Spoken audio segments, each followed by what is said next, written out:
నుంచి బంగారం వెండి ధరలపై దిగుమతి సుంకాన్ని కేంద్ర ప్రభుత్వం పెంచేసింది. దీంతో బంగారం వెండి దిగుమతులు కొనుగోళ్లపై ప్రభావాన్ని చూపిస్తున్నాయి. ఇక విజయనగరంలో 140 షాపుల్లో ఈ సుంక ప్రభావం పడుతుందంటున్న జిల్లా బంగారం వెండి వర్తక సంఘ అధ్యక్షుడు రామానుజంతో మా ప్రతినిధి Nagendra Prasad face to face.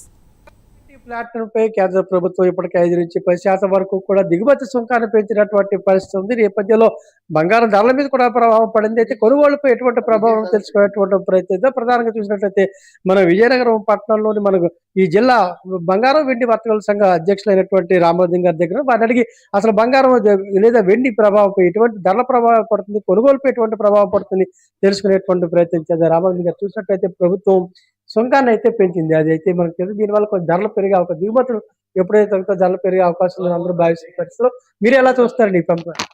ఈ దిగుమతి సుంకం 6 నుంచి 15% దాకా పెరిగిందండి. దీనివల్ల ఒక్క రోజే గ్రాముకి 1000 నుంచి 1200 రూపాయల వరకు ధర పెరిగింది. దీనివల్ల మధ్య తరగతి కుటుంబాలకు చాలా ఇబ్బంది. ఇప్పుడే మా అసోసియేషన్ లోనే చిన్న చితగా అన్ని షాపులు కలిపి 130 పైచీలకు షాపులు ఉన్నాయి. వీళ్ళందరికీ తీవ్ర ఇబ్బంది గురి చేసినట్టే మోడీ గారు. ముఖ్యంగా ఈ ద్రవ్యలోటు సమస్య మీద ఈ బాధ అంతా డాలర్లు పైకి వెళ్ళిపోతాయనే ఉద్దేశంతోనే ఆయన బంగారం కొనొద్దని చెప్తున్నారు. ప్రధానంగా ఇప్పుడు సాంప్రదాయంగా చూసినట్టయితే ఒక పెళ్లిళ్ళ సీజన్ కానీ శుభకార్యాలు జరుగుతుంది. ఈ పరిస్థితుల్లో ఈ ధరని ప్రజలు పట్టించుకునేటువంటి పరిస్థితి ఉందా, లేకపోతే వ్యాపారం తగ్గుతుందని అనుకుంటున్నారు? ఏమనుకుంటున్నారు? తగ్గడం అయితే తగ్గుతుందండి, కానీ తప్పదన్న విషయంలో మాత్రం కొనుగోలుదారుడు మాత్రం కొనడం మాత్రం మారడు. ఒక పెళ్లి శుభకార్యం అనుకుంటే వాళ్ళ శక్తి తగ్గట్టు కొనాల్సింది తప్పకుండా కొంటారు. మన జిల్లాలో చూసినట్టే దాదాపు ఎన్ని షాపులు ఉన్నాయి, బంగారం కానీ వెండి కానీ, లేకపోతే పెద్ద కార్పొరేట్ స్థాయిలో ఉన్నటువంటి షాపులు కూడా ఉన్నాయి. ఎలా ఉంది కార్పొరేట్ స్థాయి వ్యాపారం, ఎటువంటి ప్రభావం పడుతుంది, మరి చిన్న చిన్న వ్యాపారం ఎలా ఉండొచ్చు? ఈ ప్రభావం అన్ని షాపుల మీద ఉంటదండి, కానీ కార్పొరేట్ షాపుల మీద కంటే మాలాంటి చిన్న దుకాణాలు మీద ప్రభావం ఎక్కువ ఉంటుంది. ఎందుకంటే మా కస్టమర్లు కొద్దిగా మధ్య తరగతి కుటుంబాల వలన మా మీద ఎక్కువ ప్రభావం ఉంటుంది కార్పొరేట్ షాపుల కంటే.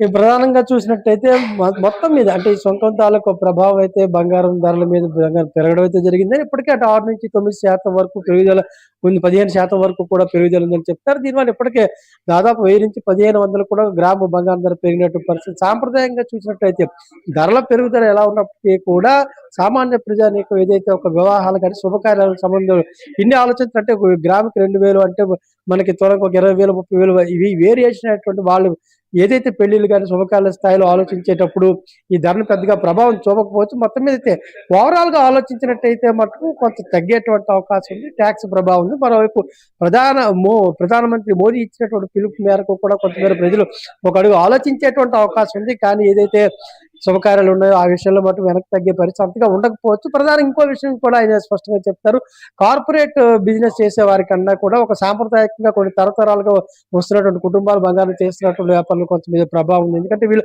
తక్కువ స్థాయి పెట్టుబడితో కార్పొరేట్ స్థాయిలో కాకుండా ఉంటారు కాబట్టి కొంత ట్రెడిషనల్ కూడా వచ్చేటువంటి ఈ కొనుగోలుదారులు కూడా ఉంటారు. ఏదేమైనా కూడా ఒక దిగుమతి సుంకం ప్రభావం ప్రజలకు ఈ విషయం అవగాహన లేకపోయినప్పటికీ కూడా ఈ ధరల ప్రభావం అనేది ఉంటుంది. అయితే ఏదేమైనా కూడా వాళ్ళు కొనుగోలు విషయంలో అంతగా ఆలోచించకపోతున్న అభిప్రాయం కూడా వ్యక్తం చేస్తున్న పరిస్థితులు మనం వరకు చూసాం.